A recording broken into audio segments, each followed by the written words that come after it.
Good evening, everyone. Thank you for joining our webinar on energizing India's green future, navigating regulatory challenges in renewable energy. I am Zahir, alongside my colleagues Aditya Saraswat and Vidasta Ganguly from Lexplosion. We are excited to discuss the regulatory landscape and initiatives in the renewable energy sector. This session is pre-recorded to avoid technical issues. Later, we will have our esteemed panelists joining us for a live Q&A session. Feel free to post your queries in the chat and we will address them during the session. In our question and answer session, we will be joined by Mrs. R. Prameela Rani, Senior Manager Legal and Compliance from Premier Energies, and Mr. Vaibhav Bhandari, Corporate Controller, Secure India Management Limited. As most of you know, Premier Energies has recently completed their initial public offer and will bring its unique perspective to the regulatory challenges and opportunities in India's journey towards a green future. In today's webinar, we will focus on three key players in the energy sector: manufacturers of equipment used in the renewable energy sector, like solar panels and modules, the schemes for incentivizing wind energy generation, and manufacturing of batteries which store energy. We will also be discussing the role of generators of renewable energy and consumers who use renewable energy, including bulk consumers who generate renewable energy for captive consumption. Thank you, Zahir, for setting the context for the discussion. For the manufacturers, the focus area in today's discussion are the incentives that the government has provided to boost the domestic manufacturing, the mandatory registration requirement of solar panels with the Bureau of Indian Standards to ensure that there is no compromise on the quality. And we will also discuss in details this in the later part of the session. We will also discuss the energy storage aspect, which impacts the manufacturers of batteries used for storing energy. Thank you, Aditya, for quickly summing up the key points of discussion from the perspective of manufacturers. Now, coming to the production-linked incentive scheme. It is a scheme for national program on high-efficiency solar photovoltaic modules. And the scheme has been implemented for achieving the manufacturing capacity at a gigawatt scale in solar modules, particularly those solar modules which have a high efficiency. Under the scheme, the solar panel manufacturers are selected through a process of bidding to set up their manufacturing facilities. The quality of the solar panel, solar cells, and the minimum manufacturing capacity and sales targets are determined by the authorities. The companies which qualify through the bidding process I was mentioning some time back, they have to maintain the prescribed quality and also ensure that they meet the manufacturing targets for solar panels, including the target for certain ancillary parts. Thereafter, over a period of 5 years, companies that meet the set production targets will receive a percentage of the sales as an incentive, which will help, basically, it will help lower the costs and boost production.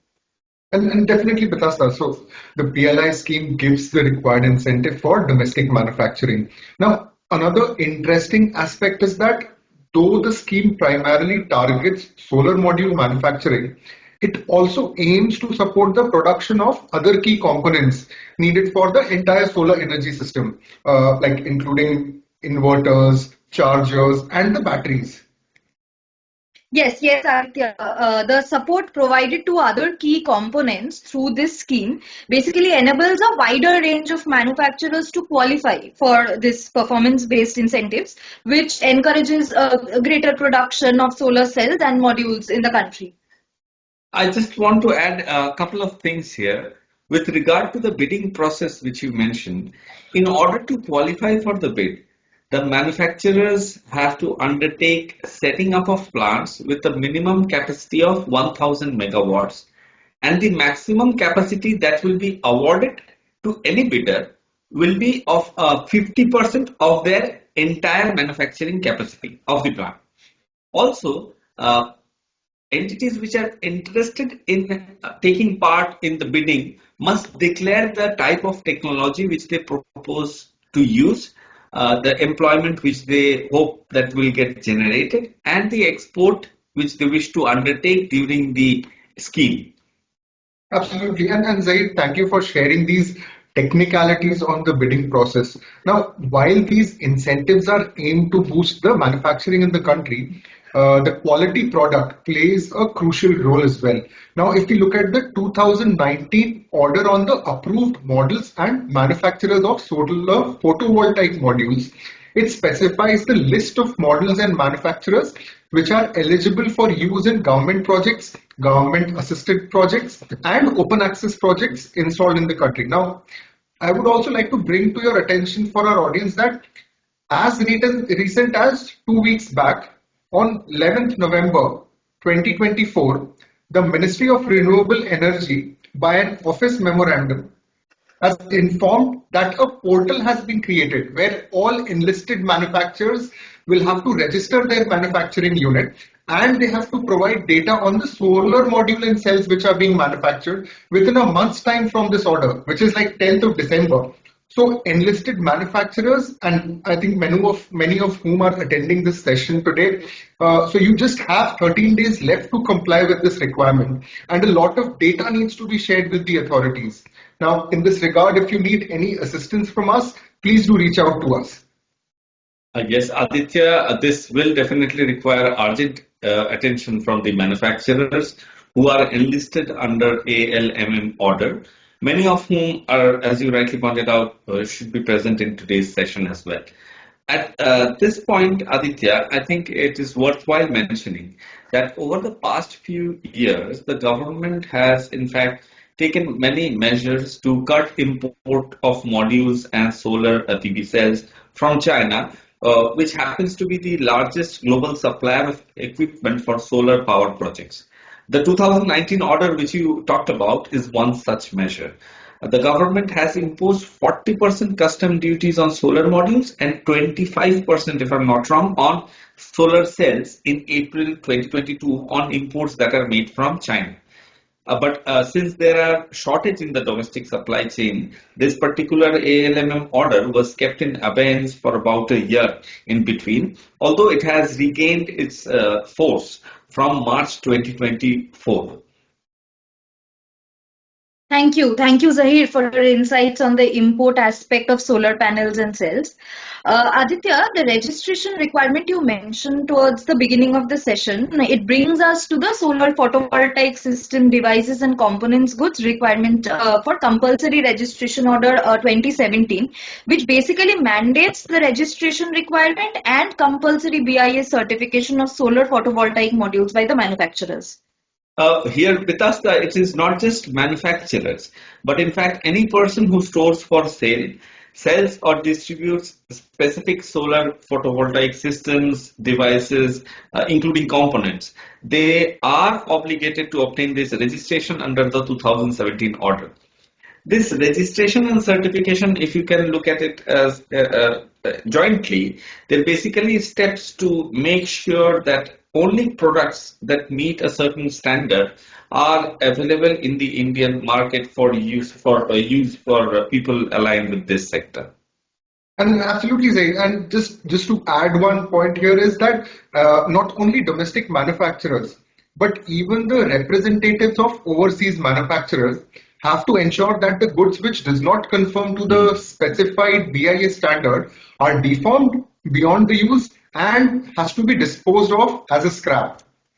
Right, you are, Aditya. But let us think of it in this way that the focus of the government is not just on solar PV cells.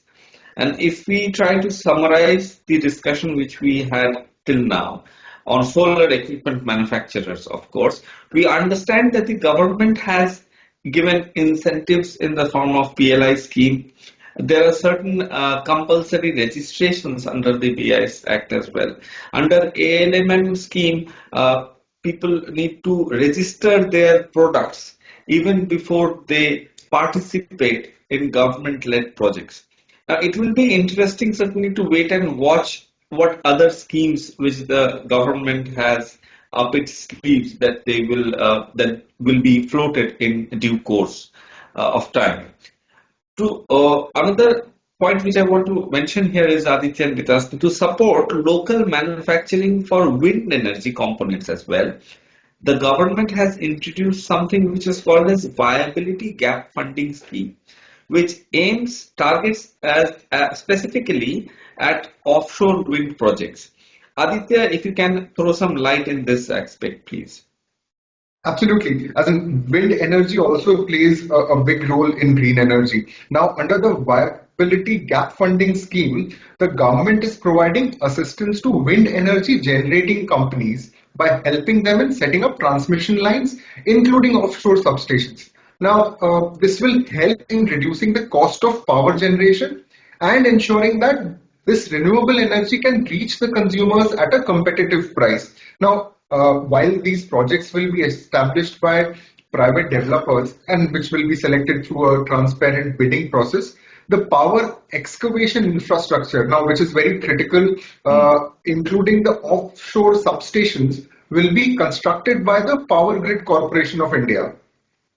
I agree, Aditya. While you talked about all the aspects which relate to setting up of wind energy system on land, but I also want to point out the heavy dependency of wind energy project, offshore wind energy project on ports, and not just any ports. Ports which must have the ability or in fact facility to handle storage and movement of heavy white apparatus which are related essential to this kind of wind energy projects. The equipments are huge when it comes to wind energy projects. But what from what we understand from our discussion, like apart from financial schemes, the government has in fact being assisting players in this space by providing them with two such ports which have specifically been designed to manage such loading and unloading of such heavy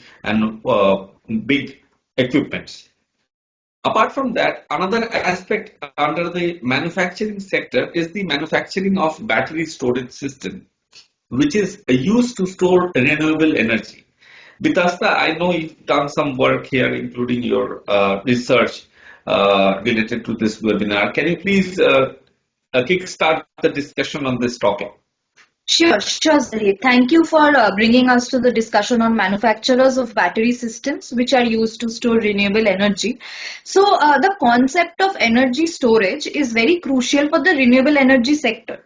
As we are aware that renewable energy is not readily available at all times, and hence the surplus energy needs to be stored for future consumption and also for transition as well. So therefore, one key factor which cuts across all types of business activities around this sector is the storage of surplus energy. Of course, Vitasta. So while you and Aditya can continue talking on this topic, one thing I want to clarify here. While energy storage system does impact both renewable energy generators and large-scale consumers, for now we are going to focus on manufacturing industry only and address other sectors in the later part of our discussion. Aditya, this one is for you. Given the work experience which you have in this sector, in dealing with clients who manufacture and use batteries, I would request you to speak a little on this, please. Absolutely. So if we look at energy storage plays a crucial role in green energy. Now, battery energy storage system again will come under the ambit of the Battery Waste Management Rules 2022. Now, just to give some context, if we look at the earlier 2001 batteries rule, it only covered the lead acid batteries. Now, with the 2022 rules, the ambit of batteries have been broadened to include all types of batteries. Now, again, under the 2022 rules, these battery energy storage system are covered under the category of industrial battery. Now, entities now which are involved in manufacturing, importing and selling of energy storage system batteries now must adhere to stricter regulation under these 2022 rules. Now, these rules require manufacturers to ensure that batteries are collected, recycled and disposed of responsibility at the end of their life cycle. Again, submitting annual extended producer responsibility, which we call the EPR plan, has to be done to the Central Pollution Control Board. Additionally, producers may need to implement schemes like deposit refund scheme, buyback programs to create a separate waste stream for collecting back the used batteries. Now, simply put, the discarded batteries needs to be collected back. Another compliance is filing of the annual return, again, which requires the details of waste battery collected, recycled, refurbished towards fulfilling the obligations under the extended producer responsibility. Yeah, thank you both Aditya and Vitasta for outlining the key regulatory regime for manufacturers in the energy sector.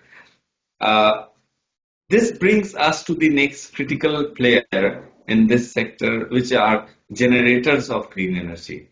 We will discuss the key legislations which are pushing and trying to create a level playing field for green energy regulators. One such legislation is the Electricity Promoting Renewable Energy through Green Energy Open Access Rules 2022. The rules are designed to facilitate not just generation but also purchase and consumption of green energy. Aditya, I know this also squarely falls within the ambit of your expertise. Can you please enlighten all of us?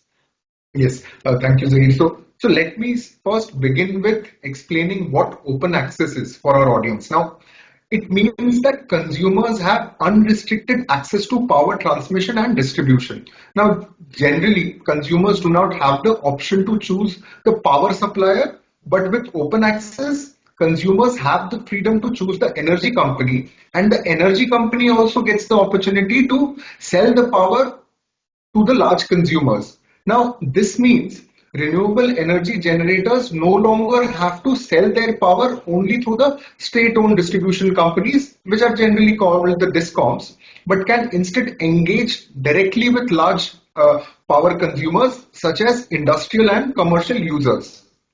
Also, if we look at from a requisition and demand perspective, these requisition of green energy by the consumers should be for a minimum period of 1 year, as in so that generator has the clear visibility of the demand. Yeah, thank you. Thank you, Aditya, for explaining what open access means.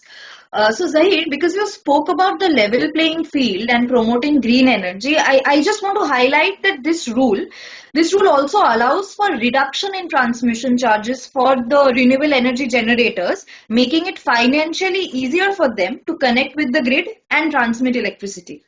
This basically reduces the overall cost burden on these renewable energy projects, and also it helps enhance their financial viability.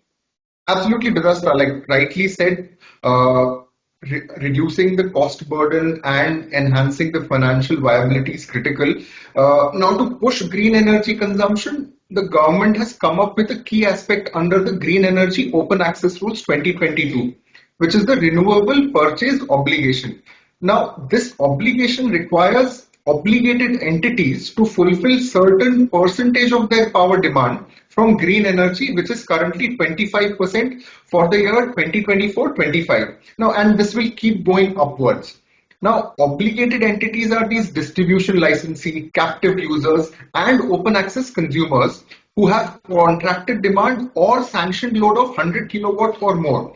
Now, this obligation helps the green energy generators to have constant demand of green energy in the power sector.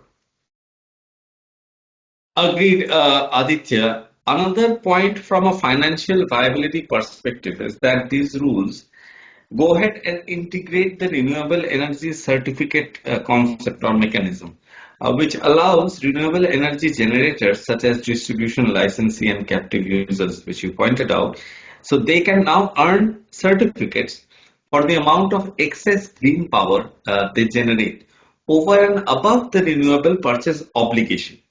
And these certificates can be traded, providing additional revenue streams for renewable energy generators. Now, interestingly, the consumers who purchase over and above their renewable purchase obligations as well can also earn these renewable energy certificates for additional green energy which they have consumed. Now, till now, we have talked about regulatory regime for manufacturers, relating to energy storage system. With us, I would request you to explain how renewable energy generators are affected by this energy storage concept. Sure, Zahid. To address your question, I want to first start by highlighting the Electricity Amendment Act 2022 from the perspective of the generators. So, generating companies as well as transmission licensees can now own, lease, develop, and operate energy storage systems. So, any entity which is wanting an independent energy storage system has to register with the Central Electricity Authority.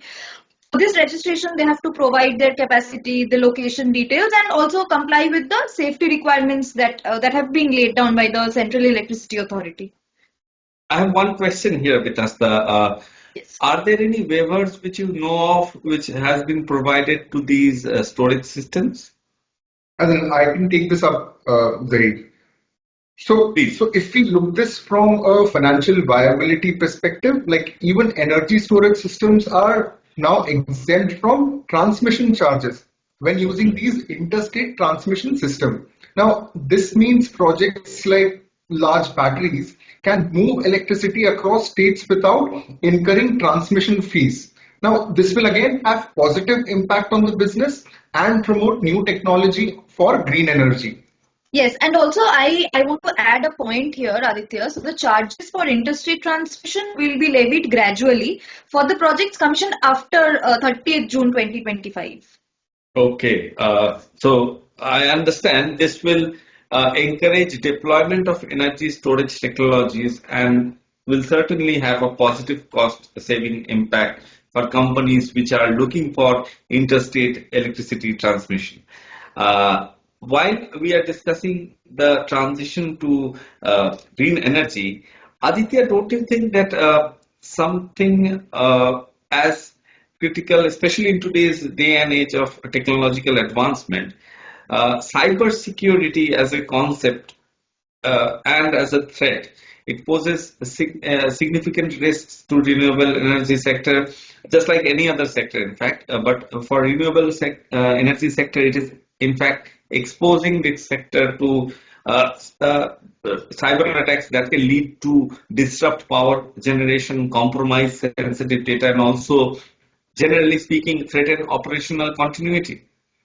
Absolutely. As in, Zaid, this is a very important point because in today's age, like cyber threat is a reality.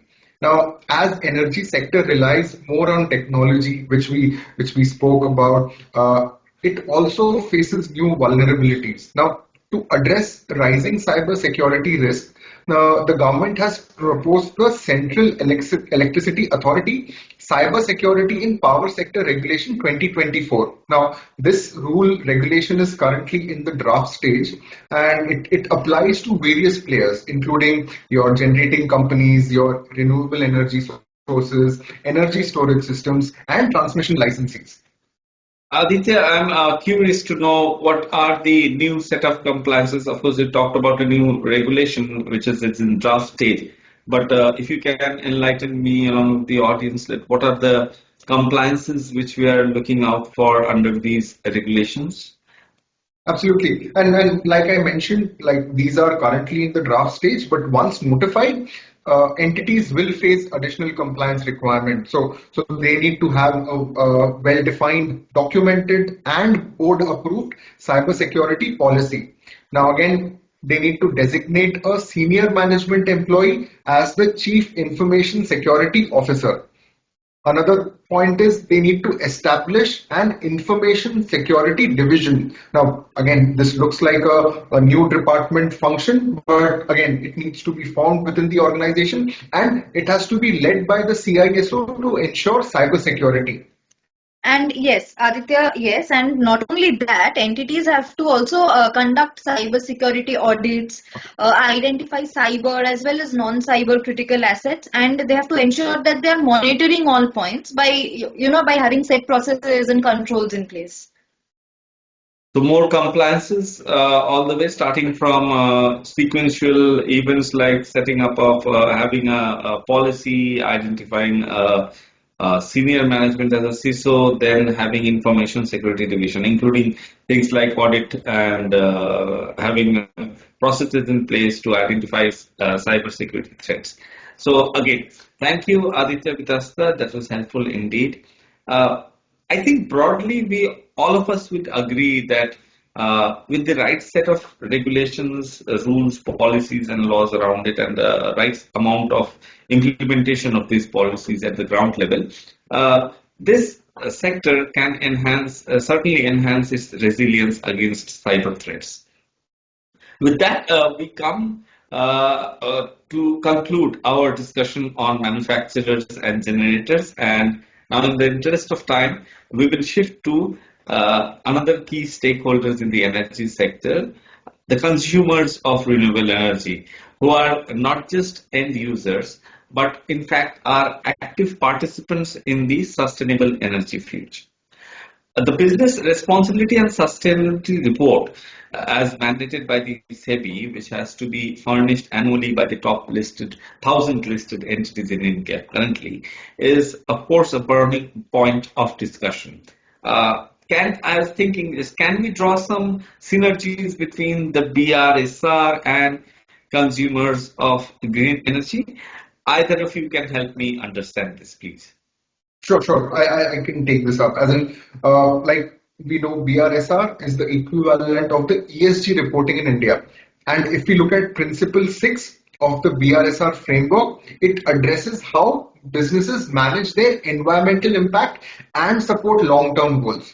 Now, the companies have to disclose their total energy consumption, their greenhouse gas emission, and waste management policies. Now, additionally, organizations that choose green energy under the Green Energy Open Access Rules 2022, which we have discussed, will positively influence their BRSR reporting. Yes, Aditya. And also, in addition to that, in addition to BRSR, the Energy Conservation Act 2001, that also mandates that designated large energy consuming entities conduct energy audits every 3 years and report it to the Bureau of Energy Efficiency. Just for clarity, these large energy consuming entities, include industries like fertilizers, iron, steel, pharmaceuticals, textiles, etc. Thank you both. And I understand it is difficult to stop on such a hot topic like the renewable energy sector and the changes which are currently happening across the country at a state as well as central level. We will have to move on to our next session. We hope that our audience, just like me, found the insights valuable and engaging. As we wrap up this part, I'd like to invite our panelists to share their thoughts on specific queries around today's webinar topic. Their expertise is vital in reinforcing our main takeaways and identifying essential factors which are very essential for the growth of the renewable energy sector. So now we move on to our next session, which is a live Q&A session with our esteemed panelists.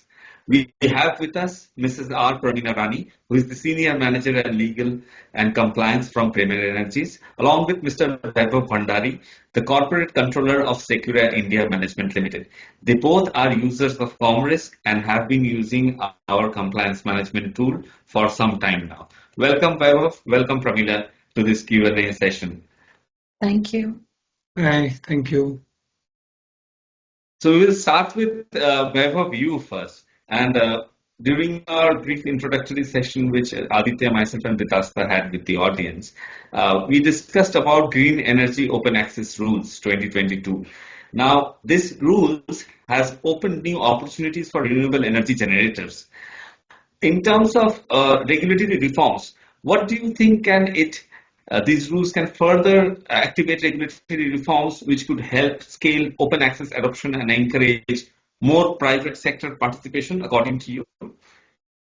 Yeah, I think first thing what we should understand is that open access is not a new concept. It has been always existed in the Indian energy sector for quite some time now. I think along with the Electricity Act 2003. However, the bulk of the energy transacted through the open access was conventional in nature. right? The renewable energy open access started picking up off lately with few states like Karnataka, Tamil Nadu, etc., owing to their concessional open access charges permitted by these states. However, the growth in the renewable energy capacity under this open access route happened in a very limited scale. With the country wanting to achieve around 500 gigawatts by 2020 of RE capacity, I think significant contribution from open access addition is required, in addition to the model of RE procurement by the DISCOM states. The Green Energy Open Access Rule 2022 has brought in many stipulations that is promising for the promotion of open access market in India. I think some of the key features of these rules are the most important is the reduction in the eligibility criteria for participation, which was brought down from 1 megawatt to 100 gigawatt. So with this, the small requirement, commercial establishments all can also participate in this mechanism. And the second one is the deemed consent of open access to generators in case of DISCOM failing to grant the permission within the stipulated time frame or timelines as specified in the rules. So these two are, I think, very welcoming and very critical aspects of these new rules, which we expect is going to promote this sector quite a much. So all the rules, these set of frameworks can actually easily be adopted by all the states where the projects can sell the generation through this route. As of now, very few states have adopted this framework. To the best of my understanding, is around 14 or 15. As more and more states can actually adopt these rules and align it to the center, this market will become actually more accessible, and we can see a lot of synergies across the states because the seller may be positioned in some other state and the buyer is in, so both states have adapted the framework, then the transition will become more smooth. So this is something which I think the center needs to strive for, that more and more states adapt to this rule. The second critical part, I think, which needs to be taken care of while this rule is in place, is that there are high levels of cross subsidy charges in many states, and that also varies from state to state A, and within the same state it varies from year to year. So they keep changing these cross subsidy charges, which makes the market a little unpredictable, and sometimes it also makes this open access the cost of RE power little unaffordable. So there should be some, of course, there are regulations in place whereby there's a cap of, how much the transmission charge, the cross subsidy charges a state can levy, but that is actually not very, that is not actually, properly implemented. I think the implementation of such restrictions will actually make it more viable. With you, Vaibhav, absolutely. Not just by the book or the words which are written in the text. The implementation, as far as any law is concerned, especially in this sector, because we are heading into a way where green energy and renewable sources of energy are in the limelight, will be of paramount importance. Thank you, Vaibhav, for the insights. You also mentioned the reduction eligibility criteria from 1 megawatt to 100 kilowatts, which you pointed out, along with the facility to provide deemed consent. This will certainly facilitate adoption of green energy by a large number of players in the sector. Thanks, Vaibhav, for your words. Yeah. Yes.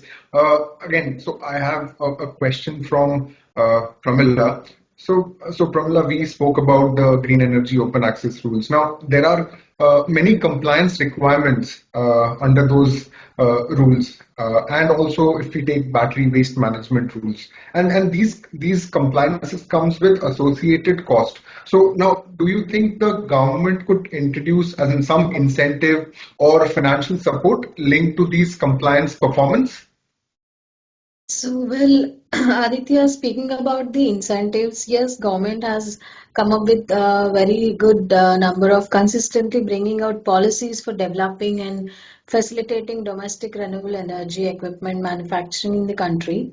So we do have production linked incentives and huge budgets are being allotted to the solar industries, but compliance linked should definitely come and because that will create more room for the manufacturers, especially solar, so which will in turn help them in getting the financial aids. So, but at present, there are no such compliance performance linked incentives. But in future, yes, government should definitely come up, and they are working at MNRE as we see. There are good incentives coming, huge budgets have been allocated. So we are hoping that should definitely come with performance-linked incentives. No, it will be interesting to see as in how the authorities come up with what kind of incentive scheme in this area. Right. Thank you for your answer. Thank you. So I have another question for you, Vaibhav. So energy storage systems are quite critical for stabilizing renewable energy supply. So what I wanted to ask you is, do you think the current regulatory measures such as waivers on transmission charges for storage systems, adequate drive towards adoption, or do you foresee any requirement for additional incentives for enhancing the storage of renewable energy? Yeah, absolutely. As India is moving towards integration of 500 gigawatt of renewable energy by 2030, I think it is imperative to account for that the viability of 500 gigawatt of RE would bring to the system. So currently, there are two major regulatory measures in place. First is the waiver of ISTS charges, or in simple words, the transmission charges for all the projects with the COD till 31st December 2030. So this will give a lot of push to it. And next is the RPO mandate for the energy storage system, which aims to ensure a steady demand from discoms for the energy storage systems. So the government has already come up with the similar RPO requirements like for the renewable energy for the ESS. On year they are increasing it starting from 23 24 with 1% of mandate to 29 30, reaching it to 4%. So I think these two are very good initiatives by the authority. I think most important would be to implement these in the spirit, and if government can have a mechanism whereby they can monitor the implementation of these at the discom level, I think that would be the larger, better one. But still, if you see that, if something else needs to be done, yes, of course, it's an evolving industry, and the India is an evolving market. So yeah, there are a couple of more things which government can actually do. If government can form some regulations or some directives around energy arbitration, or utilizing the peaking capacity, that would be very helpful. So what do we mean by this is that at the during the off peak hours, when actually the cost of power is lower, maybe that time can be utilized for charging the storage, the batteries, I mean. And when there's a peaking demand, this storage or stored energy can be actually infused in the grid. This is how the India can actually provide reliable energy. Secondly, discoms can also actually use this arbitrage to bring down their average cost of uh, purchase. So if you are when you have excess energy in the system, and that time is cheaper, you can utilize that to charge your batteries. And when the actually power cost is peaking generally during the daytime, you can procure power at low cost from this ESS. So if some regulations or some directions can be issued by MOP to the discoms. This will also, enable in pushing this sector.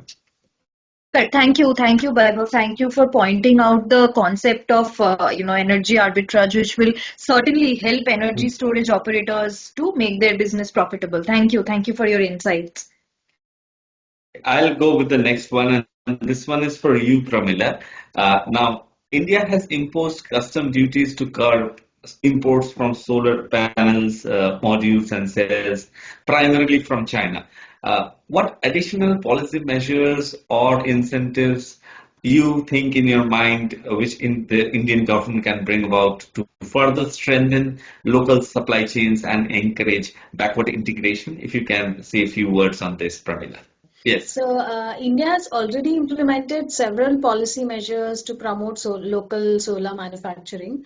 But rightly said, to strengthen local supply chains and encourage this backward integration for solar panels, we could, should consider the policy measures like simplifying the land acquisitions, reducing the project delays, and lowering the costs for simplifying land acquisition processes.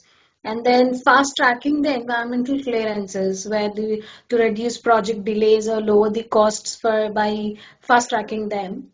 Also create a long-term policy roadmap. So provide investors with the confidence to back the large-scale manufacturing projects by creating a clear long-term policy roadmap, especially for solar energy. And also they can nullify import duties on machinery. This would fight China in the solar wars and give some tax rebates on land acquisitions and tax exemptions for the few years. I mean, first year maybe the operations and provide research and development support. So this will improve the quality and efficiency of the domestically produced solar panels and definitely encourage the backward integration. So it'll help in the improve the efficiency, cost savings, and higher profit margins. So companies can achieve these benefits by eliminating the need to purchase inputs from third-party suppliers of that sort. No, thank you, thank you. Very, very thoughtful, Pramila. I was actually looking for the things which naturally comes to mind, especially for us lawyers as well as people associated with renewable energy sector companies, our tax rebates, our benefits in terms of import duty, etc. But what I liked most, and that is why I said very thoughtful indeed words indeed, is what generally does not come to mind is things like having quicker land acquisition processes, having faster generation of consents, permissions, which are actually required, other compliances basically, which often go underlooked, and people don't realize that those are actually at many times may cause great hindrance in starting up business, especially in this sector, where there are dependencies on local suppliers as well as backward integration. Thanks a lot, Pramila. That is really insightful. Thank you. Yes. So thank you, Prameela. And I have the next question is for Vaibhav. So Vaibhav, you spoke about the power purchase obligation. Now, generators often deal with multiple compliance requirements, as in from a renewable purchase obligation or the renewable energy certificates. Now, how can as a regulatory framework evolve to simplify compliance while also ensuring accountability? Actually, to ensure accountability, I think one of the solutions lies with that. If center at the state, they can develop their web portals dedicated to report and monitor the compliances. And for that matter, maybe a unified portal for center and state put together can also be developed. As of today, all such compliances like RPO, etc., are tracked independently by state regulators through periodic orders. There's no, formal mechanism or a periodic mechanism whereby these data is collected. So authorities or regulators actually issue orders to collect such data. And then they collate. However, unlike few states like Maharashtra and all, this compliance monitoring of all these obligated entities, including open access consumers, are not regularly reviewed or monitored also. So I think some discipline needs to be brought in here. There can be a play of technology whereby the data flow can be automated, and the entire the entire data of that state, or for that matter for the entire country, can be monitored. This will actually bring a lot of synergies and implementation of the RPO obligations can be monitored. So let's understand this with one of the live examples. There's something called Prapti portal. So there's a state level portal which is by Ministry of Power. This monitors the outstanding payments by discoms to generators, right? So something like this already exists, but this is for some other purpose. What we are suggesting is, if something like this, some portal like this, some technology can be brought in to to capture the data and monitor it online, that will actually be really helpful. Thank you, Vaibhav. And I think technology will definitely help here in monitoring the compliances, as in having a unified portal, like you mentioned, will also help in streamlining the compliance process. Thank you, Vaibhav. Thank you, Vaibhav. I would like to, ask my next question to Prameela. So, Prameela, when we were discussing during a session, when we were discussing about the manufacturers of solar modules and solar cells, we spoke about the BIS certification and the registration requirements. Okay. So, do you think that the current BIS certification framework that is there, is it sufficient for, ensuring the quality standards across the sector? What do you think? What additional regulatory measures could enhance the trust in Indian manufactured solar products in the global markets? So, if you ask me, frankly speaking, BIS certification at present is not at all sufficient for the, at least the word you use, for the trust and reliability. So, it is being a mandatory requirement at present, so it is being followed, no doubt.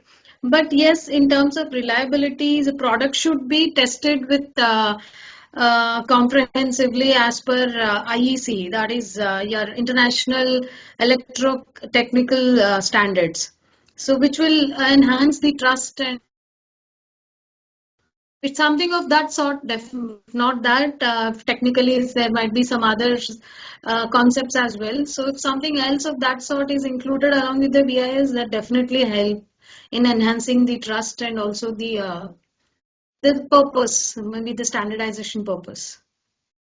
Okay, thank you. Thank you so much for your insights, Pramila. I understand that along with the certification, the testing is also important. The testing the products to, enhance the reliability of the products in the domestic market. Thank you. Thank you for your response. Thank you, Prameela. So Vaibhav, again, so like this is more from a policy perspective. Like India has set ambitious renewable energy targets for 2030. Now, what regulatory milestone, as in, must be achieved to meet these goals effectively? Like you discussed about 500 gigawatt is what the target is. So what regulatory milestones do you think needs to be achieved to reach that goal? Yes, as India has set a lofty target of 500 gigawatt by 2030, and a lot of regulations are already in place to support that. When you talk about the milestones, what I can think of are some three major ones which the country should do to achieve this target. First one is the bidding trajectory. So, currently this around 170 gigawatts of renewable energy is already installed. Around 80 gigawatts is under construction, which makes it to 250 gigawatt. If you have to achieve 500 gigawatt, the differential is 250 gigawatts. And if we spread this over next 5 years, so that means that around 50 gigawatts capacity addition needs to be done per annum to achieve 500 gigawatt of renewable energy by 2030, and which actually is achievable. all we expect as a private player from the government is a clear pipeline. If government can announce well in advance that what 50 megawatt bids are they going to 50 gigawatt bids they are going to announce during the year, and what would be the mix of it, like wind, solar, battery, hybrid, and small hydro. If there's a visibility, this can attract the private players a lot, and especially the foreign players. So this initiative can actually give more visibility to the bidders. So this can be one of the main milestones if government can do to achieve this. Second is the RPO obligation and the energy storage system obligations. Here again, the regulations are in place. The trajectory is already been issued by the Ministry of Power in 2022. All we expect is a stricter compliance of this. The total RPO obligation which the government of India wants to achieve by 2930 is whooping 43%. But currently if you see is less than 15% is being achieved. So we believe if some stricter implementation of these obligations can be enforced, this can be another milestone to achieve the ambitious target of 500 gigawatts. And third and the most important one is the evacuation capacity, or what I can say is building adequate transmission capabilities. You can keep adding a lot of renewable plants in different corners of the country, but if this is not complemented by the transmission system, which through which you can evacuate the power or you can infuse the power in the grid. Even if you have installed capacity, but the country will not be able to reap the benefits of it. So I think the third one is a very important thing, that as we are implementing or installing a large number of renewable projects, we need to think in advance about the transmission capabilities of the country, and we need to add to synergize it with the ambitious target. Thank you, Vaibhav. So just for our audience, if I may sum it up, having a stricter implementation of the purchase obligation is a requirement. Again, having a clear-cut trajectory again plays an important role for private companies' participation. And rightly said, we may build up the energy capacity, but again, we need to have a robust transmission system again. Thank you for these details, Vaibhav. Thanks a lot, Vaibhav. I was so nicely summarized by Aditya. Yes, implementation is key, and providing infrastructure to match to India's hopes of meeting the target which it has set for 2030 is essential for reaching there. So Vaibhav, my next question is to you. So, with the regulatory oversight spread across central and state governments, how do you think India can streamline the multi-level compliance to reduce the redundancies of the renewable energy players? Electricity in this country is a concurrent subject, and in the federal structure involving both center and the state is going to remain in regulating the sector. So at best, one can do is aligning the two regulations by the center and the states in a way that there exist synergies and homogeneity in compliance provisions. So the disparities in the regulations at the center and state actually can lead to uncertainties and thus delay in compliances. This in turn can delay the overall project development cycle and thus derail the capacity addition targets. So what we expect is that there should be more synergies in all the regulations related to the sector by center and state. To support this, actually government has already formed a body. There's a body called a Forum of Regulators, which is chaired by the central regulator, which is CERC, with members being different SERCs, the State Electricity Regulator Commissions, which play a bigger role in bringing homogeneity and also try to streamline the multi-level compliance issues. Uh, so this forum is already in place. They are already working in that direction. What they need to focus a bit more is that the speed and the promptness can actually be really helpful. Sure. Thank you, Vaibhav. Thank you for pointing out that it's very important to have the regulations and the directions issued by the center and the state government be aligned so that there is a homogeneity in the compliance provisions. Thank you for pointing that out. So, Pramila, from the perspective, I will quickly say the question again. From the perspective of bulk consumers, Pramila, apart from the Energy Conservation Act and the Batteries 2022 rules, if you could throw some light on what additional compliances, frameworks, or incentives could make their adoption to renewable energy much more easier? Oh, that is a big list if you ask me. So, which will Sure. make it All easier for ears, please. solar manufacturers.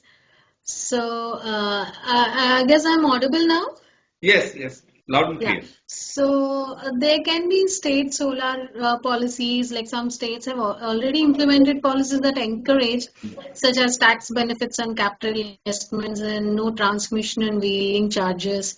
So, similar kind of state solar policies or net metering, this allows renewable energy companies to offset their electricity bills by selling excess power to the grid. And then you have your national solar mission. So the government's goal is 85% of India's electricity green sources by 2050. Definitely our Atmanirbhar Bharat the scheme, which includes financial outlay of 24,000 crores for solar PV manufacturing. Also, we can talk about the efficient raw material processing. International corporations like India's leadership in the International Solar Alliance and partnerships with other organizations can help accelerate the knowledge sharing and technology transfer. Then efficient raw material processing, as I said, and then enhancing brand image. So MNRE is responsible for overall policy framework that governs, but definitely some things out of what I've mentioned can definitely make the tasks easier. Yeah, thanks, Pramila. I liked the way you approach this question. In fact, absolutely, alliances and partnership work at a national level and global level, because this is all of us are jointly and individually trying to solve for one problem through this renewable energy sector, through enforcing abilities to this sector. So the problem is common and it is global. Absolutely with you. And like Vaibhav also pointed out, so all these facilities, everything will boil down to one thing, which is implementation till the time the government takes the right steps. So all these plans for 2030, 2050, the output, the usage, the shifting to green energy sources, 85%, whatever be the numbers. Uh, as long as it is not backed up by various infrastructure measures which help implementing these policies, I think there is still a lot to be done by the governments at all levels and including international bodies. Thank you, Pramila. I will move on to Vaibhav. Vaibhav, this is and I'm already seeing a lot of questions getting popped up in the chat window as I had requested our audience to do. Vaibhav, this will be the last question to you, and then we will move to the live Q&A session where we will pick up some, as far as time is concerned, it permits, we'll pick up some of the questions. Vaibhav, to you, Sure. the private sector often drives innovation faster than policy catches up. That is what we have experienced, especially in this renewable energy sector where people are experimenting, people are doing R&D, centers are bringing up new products, new ways through which renewable energy can be generated more efficiently. How can the industry collaborate with regulators to create forward-looking policy which is in pace, which tries to catch up the speed at which private sectors are rolling out their innovative products? Over to you, Vaibhav. Yeah, so obviously, I mean, private sector will always remain in the forefront of adopting innovations and new technologies since they are driven by commercial and economic perspectives. So while there are many initiatives, if you see in industry which are being adopted even before the policy changes happen. Especially in case of renewable energy generation, some of the examples which are ahead of the time or ahead of the policies are, like implementation of robotic cleaning, tracker-based modules, bifacial modules. We can see private sector implementing new technologies, even before the changes are made in the policies. But what I would like to highlight here is that most of these changes actually, we need not, as a private sector, we need not even wait for the policy changes. These innovations, these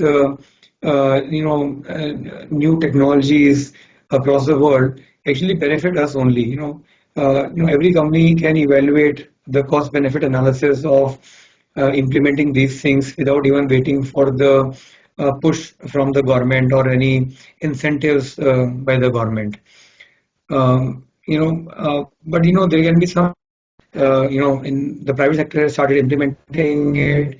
However, there is a lag in the policy from the government. So such, are examples where, we would expect that the policies should come quickly to catch up with the industry changes. Thanks a lot, And Vaibhav. yeah, Yeah, actually, your sorry, voice broke in between, Vaibhav. I couldn't hear you. Carry on, carry on. sorry, I lost you. Okay, so what I was trying to say is that there Yeah. are many examples, like this, whereby the private player need not wait for the policy changes. They can implement many of these things given the cost-benefit analysis. While there are certain changes, certain transformations which industry go through, where we expect the government to come up with a policy, whereby private sector can actually partner with the regulator. Is that by demonstrating the success of pilot projects. The private player can actually, implement pilot projects in some locations and demonstrate the benefits of it to the regulators. And there are various ways of doing it. One can reach out to regulator on a one-on-one basis. There are various associations and forums like CII, SPDA, NSFI. The private players can actually use these platforms to communicate the changes, the various experiments, the pilot projects, and they can reach out their request to the regulator, which they can in turn, think of, providing a policy support on those fronts. I'm absolutely aware of the, I'm conscious of time, and I'm also seeing from the last time when I said about it, more questions which have been posted by the audience. So thank you once again, Vaibhav and Prameela. We will quickly move into our live Q&A session now and take up some of the questions as far as time permits to answer. Thank you once again.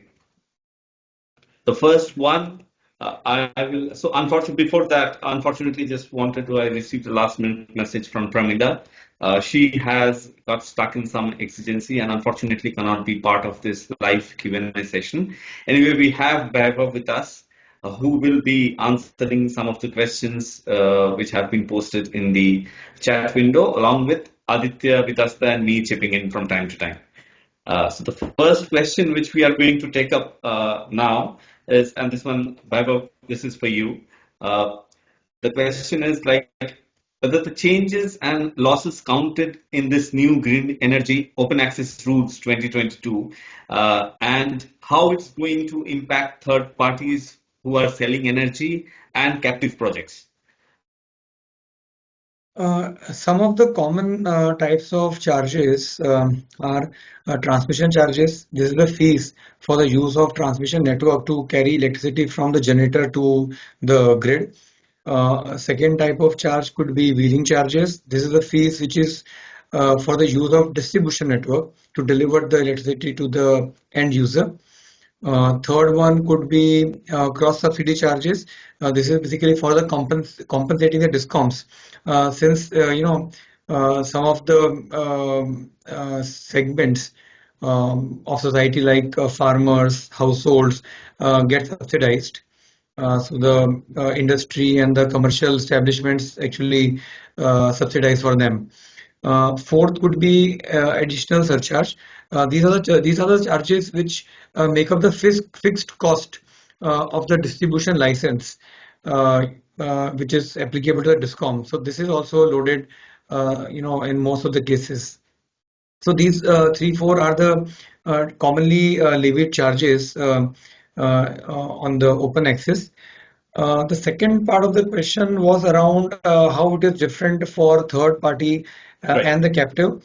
So the only difference, and this is again a major one though, that while other charges like transmission, wheeling, and additional charges are applicable in both the cases, the cross subsidy charges are exempt for captive projects. So this gives a little edge for the captive type of open access transactions, making it more viable over the third party open access transactions. Thank you. Thanks a lot, Vaibhav, for the insights. I'm sure that to a great extent answers the question.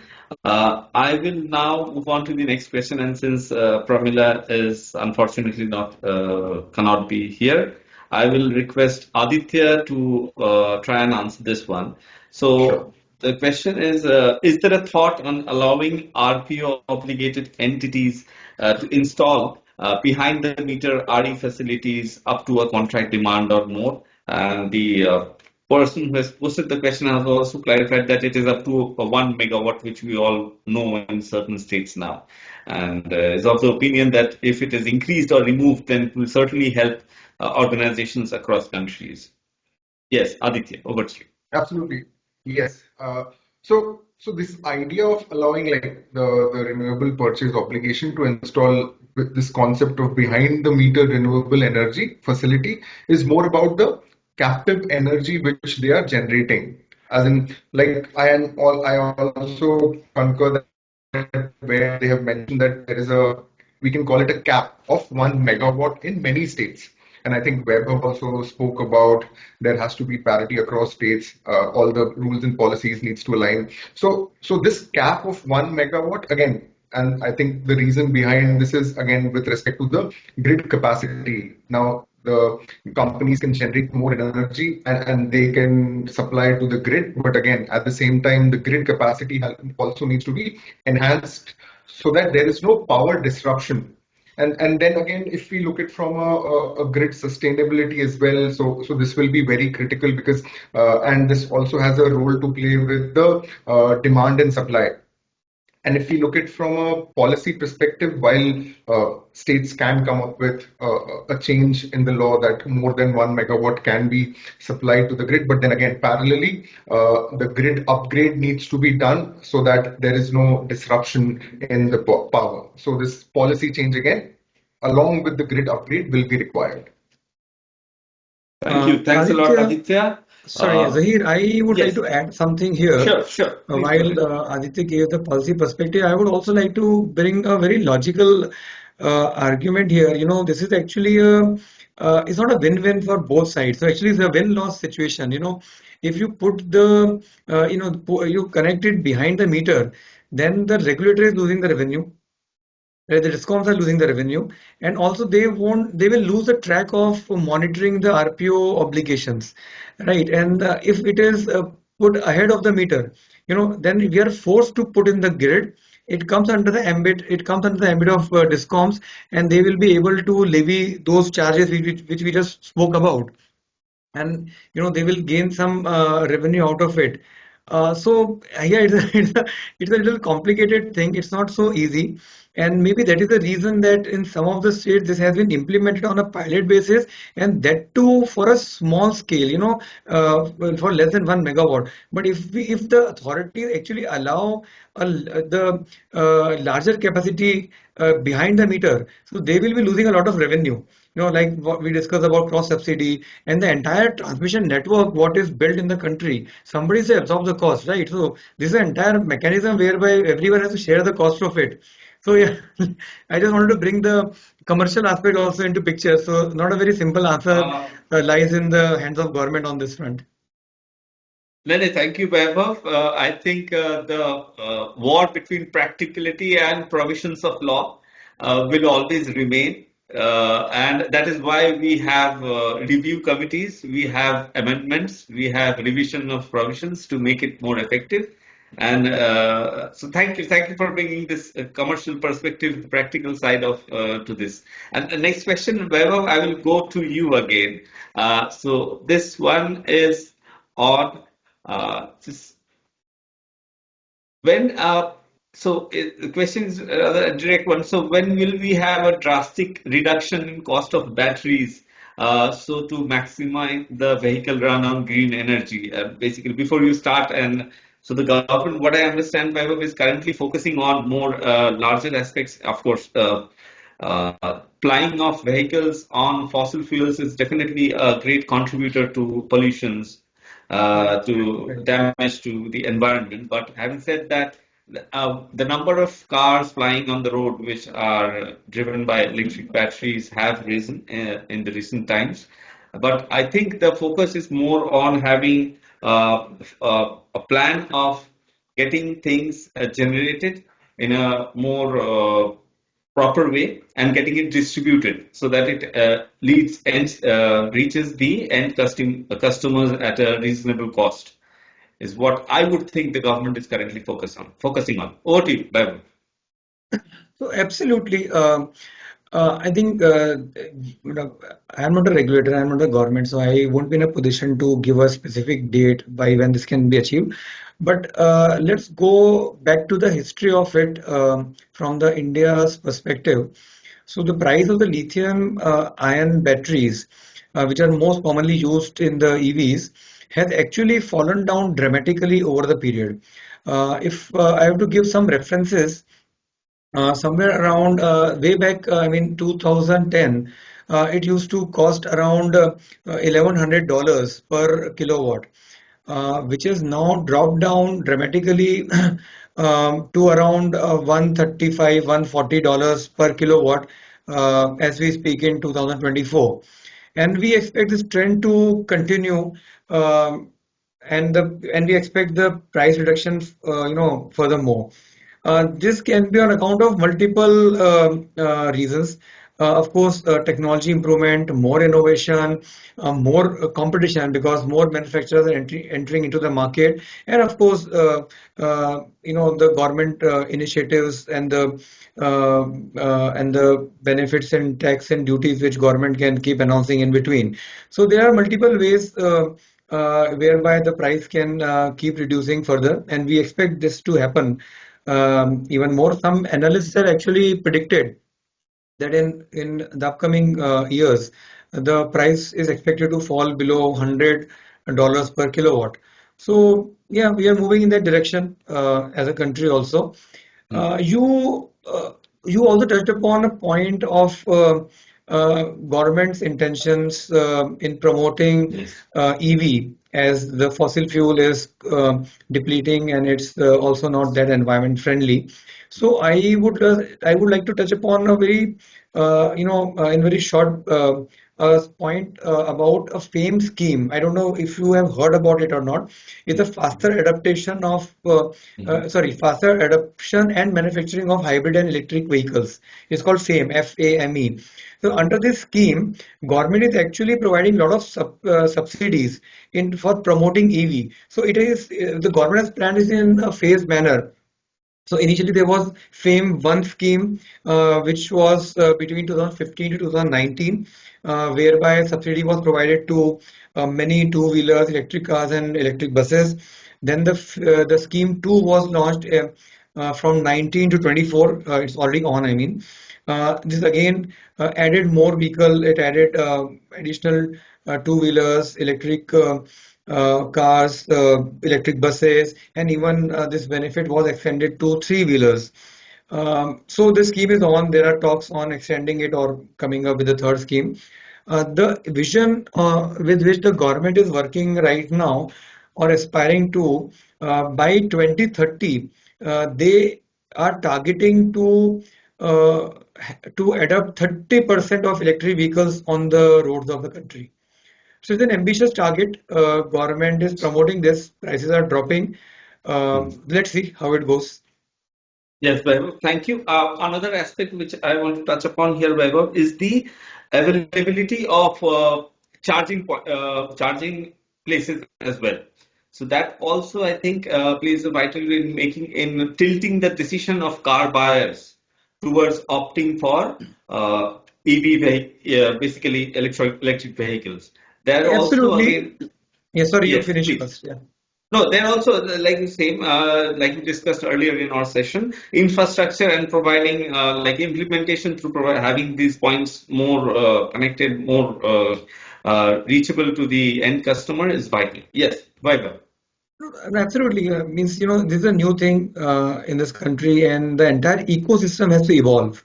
So yeah, it will take a while. I think it will be like, both things will be catching up with each other. So as there's more and more push on sale of EV, the ecosystem will also develop. And of course, as ecosystem develops, people will be inclined to buy more EV. So yeah, obviously.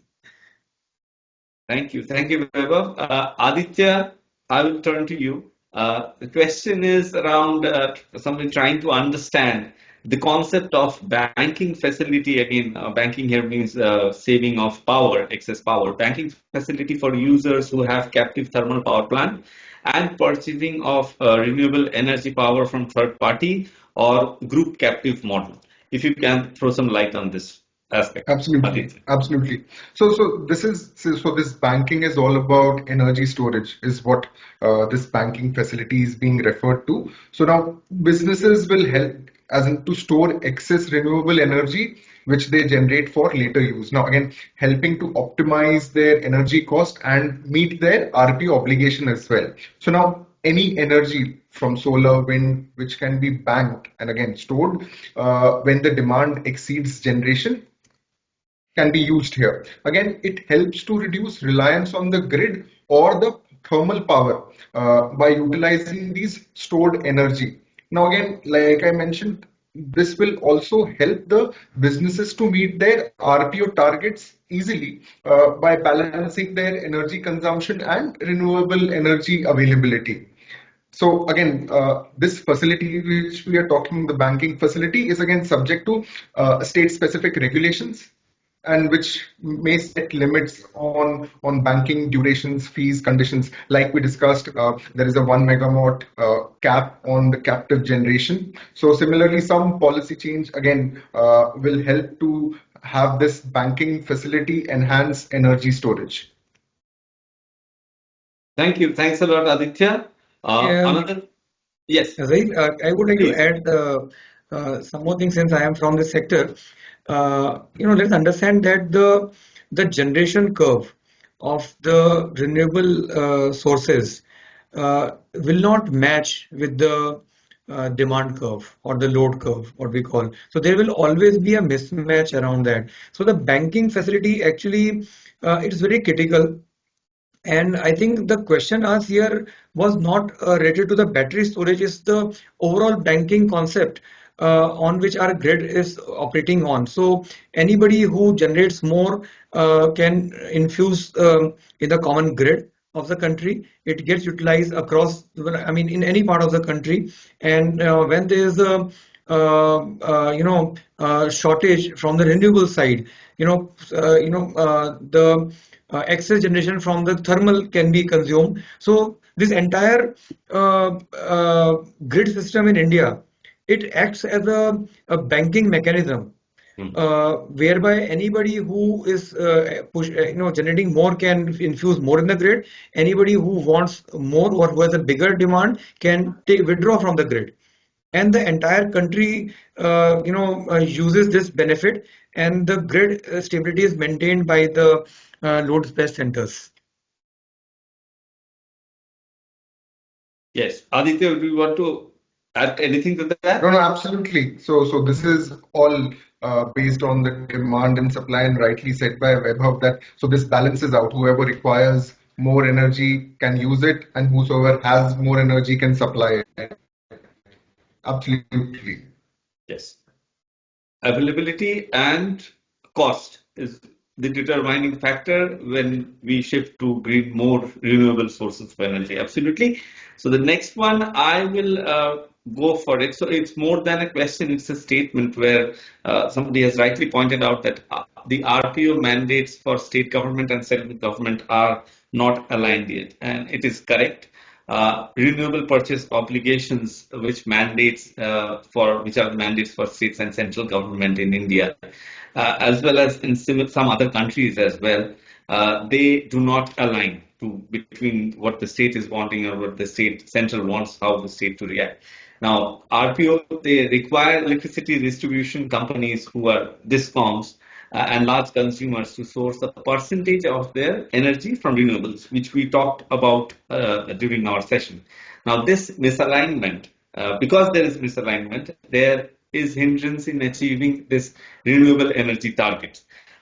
Again, there are many various factors which lead to this misalignment, as per what I understand, is like regional resource potential, where certain states have varying renewable resources for or potential to generate renewable sources. For instance, say Rajasthan, Gujarat, Maharashtra are some states where there is abundance of solar and wind potential, while in other states there might be the potential of generating such renewable energy might be less. Again, there is policy and political factors as well, which I don't want to get into much details. But again, grid infrastructure, like Vaibhav pointed out while answering the previous question, infrastructure limitations. So, and all of these factors contribute towards the various players as well as the state government to carry out whether they are being able to carry out the diktats or the policies which are floated by the central government. So this is what I think on the statement which was made. Bitasta, there is another one, another query which has been posted in the chat window. I request you to please take it up. Sure. So the query was that India is, still dependent on the import and Yes. increased prices, and how does it help for India to make green power more competitive? So basically, so India has, set an ambitious target to achieve 500 gigawatt of renewable energy by 2030, and dependence on imports, like we discussed in our session, can be reduced by a number of steps. For example, the PLI scheme that the government is, the incentives that the government is providing, the viability gap funding scheme that the government is trying to set up spaces for generating wind energy. The government is trying to incentivize providing waiver of transmission charges for storing energy. So all of these incentives that the government is trying to provide, additionally, they are trying to, to ensure that the quality is not compromised. The government is also trying to bring in some compliance requirements like registration, etc., declaring the domestic content requirement for each product. So this way, I think the import can be controlled, and India can domestically manufacture the equipments which are required for generating solar energy, which in turn will, help the sector generate more energy and finally reach the goal. Thank you. Thanks a lot, Bitasta, for sharing your views. Vaibhav, any thoughts on that? Or Aditya? No, thanks. Okay. No, so Thank you. on this, like Yes, Bitasta Aditya. rightly mentioned, the PLI schemes with the import duty which are being applied. So I think that will help to reduce the import dependency. Certainly. Actually, So, Prameela dropped out. She is from the manufacturing sector. She would have given Absolutely. more yes, value to yes, this. I also thought so. Yeah. Thinking about that, yes, if she would have been able to. But definitely, if we will connect with her after this session with this query and the manner in which we have answered it. If she has any additional thoughts, we will definitely pass it on to the person who has asked this query. So I think, yes, that is all what I have received till now.